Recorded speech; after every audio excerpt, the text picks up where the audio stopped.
Hi, today, all day, we've got a great show for you on this Wednesday morning. Let's kick it off with a little celebration as we get a first look at the newest member of our extended Today Show family. Check it out. We want to send congratulations to a member of our extended Today family. We all feel like aunties this morning. Jenna's sister Barbara and her husband Craig have welcomed a baby girl into their family. There she is, Cora Georgia Coyne. She was born Monday in May near the Bush family home. And Sissy got right on a plane to go see her new little niece. She was bursting.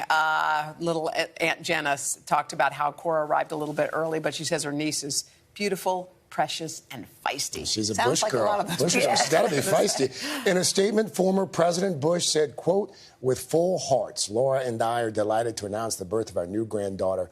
Cora is healthy and adorable, and we are proud and grateful." Well, this is Barbara and Craig's first child. They were married back in 2019, and of course, we are sending them a lot of love and extra snuggles this morning with little Cora. Dylan's baby. I know. There's a lot going on. Baby boom. A lot happening here. Welcome back. Today on the third hour, the gang is looking at life on the upside. They shine a light on an organization making a difference in the lives of parents and babies. Check it out. And this morning in our series, The Upside, an organization making a difference in the lives of parents, especially babies. Yeah, Baby to Baby is a diaper bank, a national nonprofit that distributes basic essentials for the last 10 years with the support from huge celebs like Gwyneth Paltrow, Kelly Rowland, and more. Baby to Baby has given out more than 200 million items to families in 150 cities. Just think of that number. Nora Weinstein and Kelly Sawyer-Patricoff are the co-CEOs. Good morning to both of you. We know diapers have always been a challenge. They're expensive. But can you talk about what this past year and a half has been like with the pandemic? And then in some parts of the country, people have had horrible natural disasters like Hurricane Ida. How has that made things even tougher? Yeah, I mean, 1 in 3 families before the pandemic were choosing between food and diapers, and we're struggling to afford diapers already. Diapers are so expensive. They're 14% of low-income families. Money goes to buying diapers, and they're the 4th highest expenditure after food, rent, and utilities. So already families were struggling, and the pandemic has just made it so much worse. Yeah, I know you guys, $1 million last year, $2 million over 10 years. I mean, you've really taken it to scale. What was the impetus? How did we decide this was going to be the area where we made the difference? Well, the diapers, when you speak to a low-income mom or dad, the first thing they say every time that they're struggling with is diapers. That's where they start. If they can't get a clean diaper on their child, they can't get the services that they need. And so, again, the statistic, 1 out of 3 families in this country struggling to afford them. And they're just so expensive. They're $70 to $80 per baby per month. And we had at Baby to Baby a request for 731 million diapers this year. Jeez. Wow. And being so expensive, you're working on manufacturing them, right? So to make them less expensive. Yeah, exactly. Yeah, we started, we're just about to start distributing the ones that we manufactured. We got, with our wholesale partners, we got them for 6 cents a diaper. We were able to take off the cartoon characters and the bells and whistles and get them made for 6 cents, which generally retail, they're 35 to 67 cents a diaper. So it's really a great price, and we're going to be able to distribute them to so many more families in need. No question. That's such a game changer. To take something from 67 cents down to 6 cents. You're also working not just to give the diapers out, but kind of behind the scenes with legislative actions. I could not believe that diapers are something that are taxed in a majority of our states still. We cannot believe it either. 35 states still tax diapers as luxury items, which any parent knows that they are certainly not. We were successful. We worked with Governor Gavin Newsom in New York to repeal diaper tax that went into effect in January 2020, which was opportune timing in California. But we were the 10th state to make that happen, and 35 to go. Because some states already just don't have sales tax on anything. Yeah, it kind of makes you wonder why we've been taxing diapers in this country for so long. But I guess we tax lots of things. But when do the diapers here in New York start to make their way out? Well, today we are hosting a diaper distribution in the city, and we are going to be distributing the diapers, the baby-to-baby diapers, to families in need. We have about 1,000 families coming to our event And it's going to be an amazing day. We're also distributing backpacks and groceries and educational toys and school supplies and so much more. And we're here to hopefully make a difference in families recovering from COVID in New York. Oh, you Incredible. are. Such a worthwhile mission. Thank you so much, Nora and Kelly, for being here with us. To read more about Baby to Baby or to figure out how you can get involved or help out, just go to our website, today.com. Keep it up. Great work. And we are back on a Wellness Wednesday. Our next guest has a new way to celebrate yourself every morning. Right. Amel Robbins is a motivational speaker, podcaster, and the best-selling author behind the behind the 5-second rule. The new book is called The High Five Habit, and she's here to tell us what that means. Mel, good morning. Thank you. Good morning. #2 on Amazon. That's so right. Wow, congrats. Boom. So let's talk about this high five habit. In short, it's about cheering yourself on in all aspects of your life, Yes, right? yes. Why is this so important? Well, first of all, the last 18 months, I think, has punched everybody in the face. We all have higher anxiety. We feel discouraged. We feel low energy. And so you have to know how to pick yourself back up when something like this happens. You need more positive energy. And this goes deeper than just cheering for yourself. There is so much science behind high-fiving yourself in the mirror that is mind-blowing. I started doing this because I was overwhelmed by my life. I was overwhelmed during quarantine, and I couldn't think of anything positive to say to myself in the mirror. And one morning, I just all of a sudden high-fived the exhausted, overwhelmed, tired woman I saw staring back at me, and I felt this shift in energy. I did it for a month. I posted one photo online, and more than 100 people posted photos within an hour of themselves and with their kids of all ages, of all sizes, races, religions, doing it around the world. And I thought, well, that's crazy. Maybe I'm not the only one who needs to feel lifted up. So I did a year-long research project. The science is nuts, you guys. So let's talk about a high five. Okay. You've high-fived people your entire life. When you high-five somebody, what does a high five mean? You're saying, way to go. Yeah, Good job. Yes. You've never high-fived somebody and said, you're terrible, I hate you, you're a failure. Right. That is it's true. a positive emotion, Right. positive gesture. All of that programming is in your brain.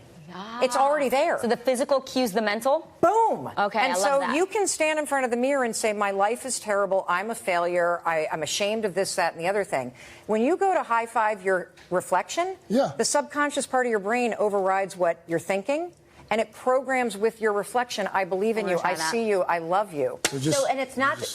You don't even have to touch the mirror. A lot of people don't. Just look at yourself in the mirror for a minute. Okay. Because 91% of women hate how they look.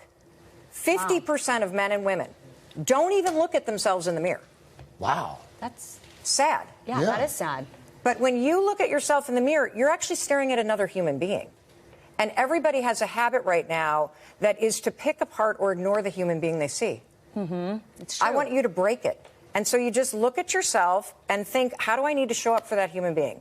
And then just raise your hand and high-five your reflection. Honestly, I feel it. I do. I know what you're talking about, and I will say I was just at a playground in Philadelphia with a bunch of kids, and they were doing this, like, planned recess where every time you lost the game, right? Like, so you're out, you get tagged, whatever. You high-five the person, and the other one tells you, you're awesome. Even though you're out, it's just like an uplifting feeling. Well, you know why? Because every time somebody else gives you a high five, your brain releases dopamine. And your nervous system gives you a jolt of celebratory energy. This comes from Dr. Daniel Amen, the world's leading expert on the brain. On top of that, there's research about kids. The most motivating force in the world, when researchers studied how to push kids through a challenge, is not to tell them they're smart, not to tell them to work harder. It's to give them a high five with no words. Because when you high five a human being, you're saying, I see you, I believe in you, I love you. That's what it's communicating. No, Well, I'm going to fist bump because it's the same reaction, too. High five. Welcome back today on Hoda and Jenna. We're jumping for Java on National Coffee Day. Plus, our newest pick for our Documentary of the Month Club. Check it out. Jenna's not here for a good reason. Yeah, we're going to get to that in just a minute. It's a big, big day. Jenna is actually doing something for the very first time. Something she's done most things in her life, but this is something she's done for the very first time. Can we shout out these people? Jamie and Natalie. Oh, Jamie and Natalie, thank you for watching us. Yeah, that's their video. Y'all are super cute. Okay. Look at adorable. Love that doggy, too. Okay, so Let's bring Jenna, it. Yeah. she's anting. That's what she's doing for the first time. She's got 3 kids of her own. She's never been an auntie, but now she is because lovely Barbara gave birth. Oh, my gosh. Okay, so Barbara and her husband, Craig, welcomed this little girl, Cora Georgia Coyne. Now, is it Georgia because of George? I think. Is it I'm just George guessing. Bush? Is Georgia. it? George. Is a big name in their family. Well, Cora Georgia. Isn't that cute, though? CGC. So it's Cora Coyne. Yeah. And I actually do remember that. I think Barbara said she's Barbara Bush, 2 B's, and her husband is Craig Coyne, 2 C's. I think they were into having a CC, but Jenna will know. All right. Hey, Jenna, are you there? Hi, guys.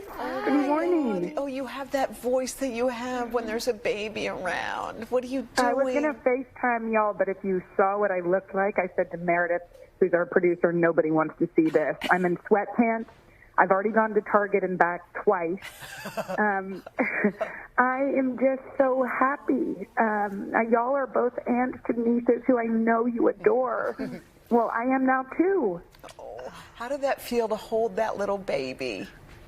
I mean, there was something almost evolutionary about it, because as y'all both know, my sister is, I mean, we are inseparable. We have done all these things together, and the one thing that she hadn't done yet was to have a baby. And so I got to meet that precious little girl yesterday. I flew as soon as I could and got to hold her, and it was just one of those life moments I'll never forget.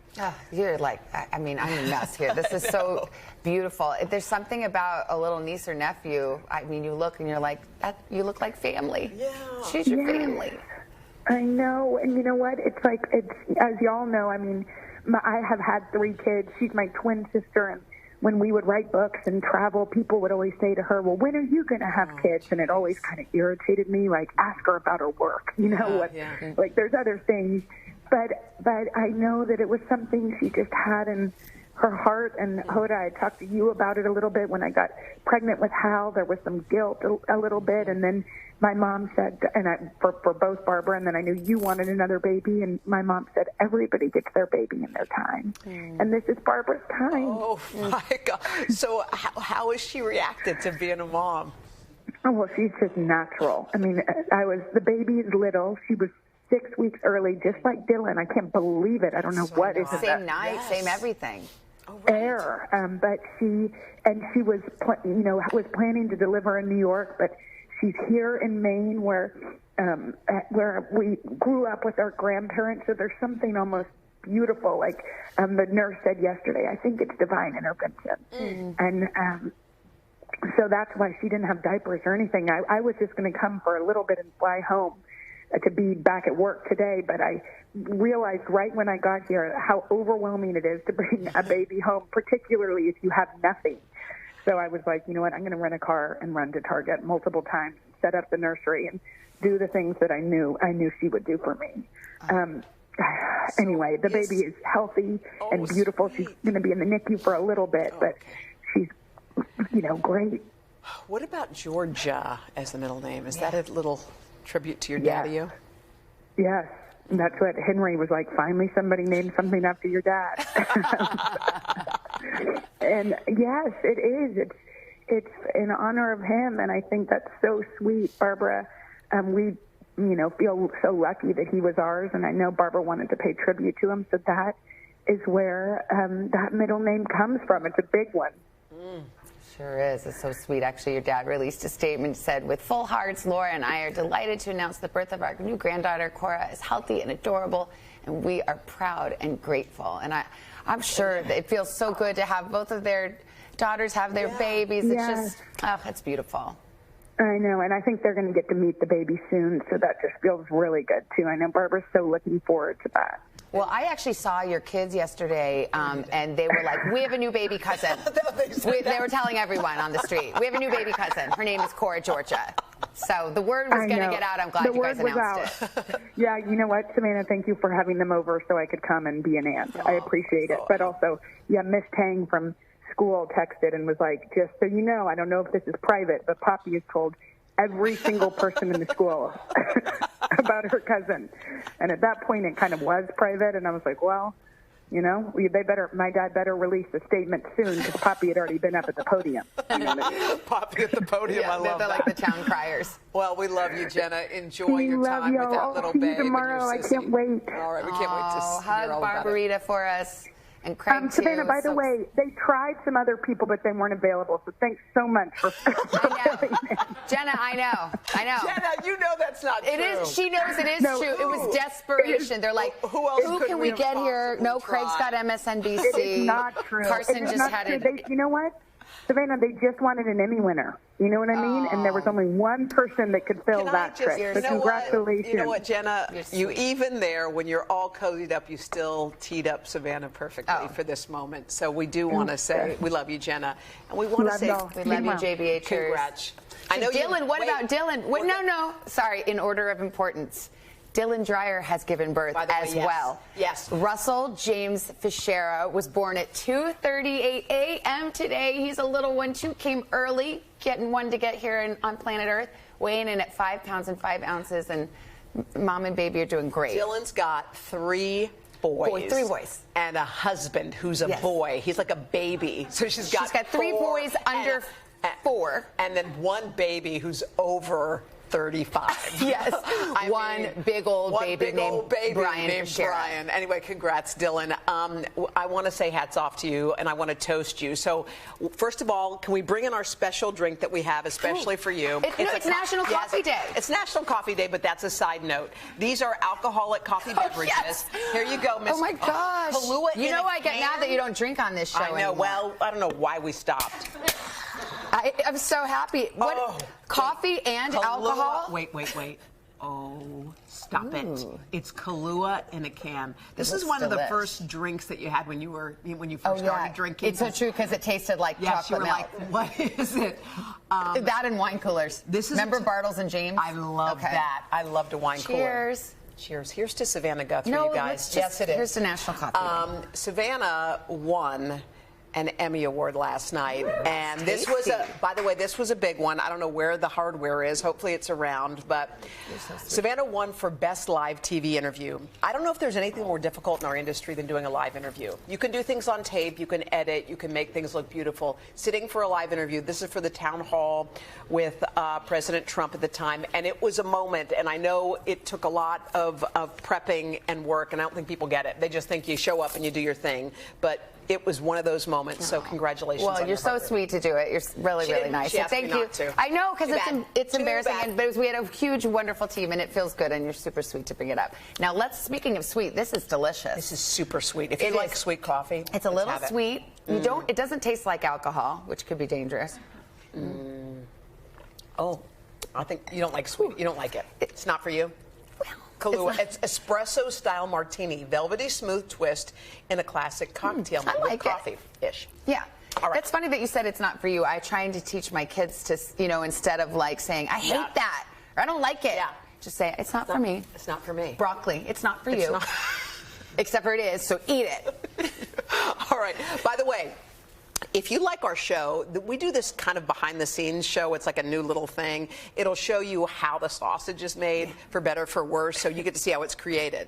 Yeah, so it's on Today All Day. We did this at the Olympics, remember? Oh, and Al hosted it, and it was like, how do we make a show at the Olympics? Well, people liked it. They liked seeing behind the curtain all the crazy. So it's called Making of Today. They're going to do it periodically. It's a behind-the-scenes look at how we put 4 hours of television on air every single day, the good, the bad, the ugly, and we have a clip. Oh, we do? Okay, yeah, behind the scenes with Donna teaching you guys how to do TikTok. Oh, it's not good. Let's see. Oh, look at that. Just video. Oh, just video. God. Okay, look. No, it's not good. I really am jealous of your TikTok account. People don't like our TikTok, do they? What are you talking about? I don't think they like it. I live for your TikToks. They do like it? Donna, are we going to do a TikTok today since I'm here? Do. Okay, I want to. Okay, we're going to do it. Yeah. We're doing it. Okay. Our documentary of the month, and this one has become a huge hit. Yeah, we're talking about Amazon Prime's Lula Rich, which has a 100% rating on Rotten Tomatoes. For those of you who haven't seen it yet, here's a taste of what it's all about. What is the real story of LuLaRoe? That's the question 4-part docuseries Lula Rich aims to answer. We are creating confidence and security. This is a huge opportunity in America. What started as a maxi skirt business out of Deanne and Mark Stidham's home grew to be a billion-dollar company selling colorful clothing through more than 80,000 independent retailers. I had achieved the dream. I was selling magic leggings. But while LuLaRoe describes itself as a community where lives are being blessed and dreams achieved, LuLaRich sheds light on a different side of the story. There's magic in the air, but most people have not sold anything. It seemed too good to be true. And it was. There was a lot of desperation of keeping the people happy amongst underlying massive issues. Women were selling breast milk so they could afford startup costs. It had just become a circus. They're using cheap language of feminism. We were empowered, and then the husband was supposed to take I'm going to lose my house. LuLaRoe has faced dozens of lawsuits since 2017, citing poor quality products, unfair refund policies, and misleading practices, among other claims. The company has denied these allegations. In 2019, Washington State filed a civil suit against LuLaRoe for allegedly operating as an illegal pyramid scheme. While not admitting wrongdoing, LuLaRoe settled the case for $4.75 million. Some people took that box of clothing and turned it into $1 million. And some people took that box of clothing and put it in the closet because it scared them. The question is, what did you want out of it? With lawsuits still pending, the company remains in business, offering what they describe as freedom through fashion. And with us now, our directors Jenna First and Julia Willoughby Nason. Welcome. It's so great to have you guys here. Thank you for having us. How has it been, Jenna, for you, the reaction to this project you'd been working on, and it's really exploded? Yeah, I think it's amazing for all documentaries. You know, when people pay attention to a story like this, it helps the whole community of storytellers because we're all working on something we think the world should see at this level. It was such a shocker to just to see some of these allegations. People were losing their homes, people selling their breast milk. I was finding it hard to believe that the two owners sat down and spoke with you. So how did that come to be? I think we talked to the founders and we told them what we're doing. They know the work we've done. We do a 360-degree view of all of our documentaries. So we really want to hear, the story from the founders first person. This is so important to tell the story, and they realized that we were going to do the story with or without their voice, so I think they wanted to be included in that narrative, and we're grateful in a way to have all the time we spent with them, which is about a 5-hour interview, to really have them flesh out their backstory and their impetus to make this company work. And have you heard from them since the series was released? No. The last time we heard from them is when we tried to do the interview asking them to respond to all the allegations. A second interview. Yeah, and what we got in return was a statement. What about the people who were victims of this? Have you heard from them? Yeah, and I think the outpouring has been incredible online. There was already a community of people that had come together to create justice around this story. And so for them, this is like, a major moment that finally the world is validating what they have been fighting for years now. When you got into this, Julia, what surprised you the most? I think what surprised me the most was that this story is about our patriarchal system inherently. And when I asked the characters, from the MLM expert to the retailers that were hurt by misogyny, they were almost taken back when asked about the definition or if they thought this was a patriarchy itself. So that was very surprising to me, that threading that direct needle was repelling to some of the characters. We did reach out to LuLaRoe for comment, and this is what they told us in part, that they have never operated a pyramid scheme, and, quote, there is so much missing from this documentary from our standpoint, but LuLaRoe stands firm in continuing to contribute to the empowerment of anyone that feels they want to be part of a community that believes in freedom and flexibility. So the company still is in existence? Oh, yeah, it's still in existence. And I think this is a bigger commentary. We don't look at, pin the tail on the donkey and here's a bad guy. This is a whole culture. Multi-level marketing has existed now for decades. And the reason why it's able to exist is that it's condoned by our, system of government.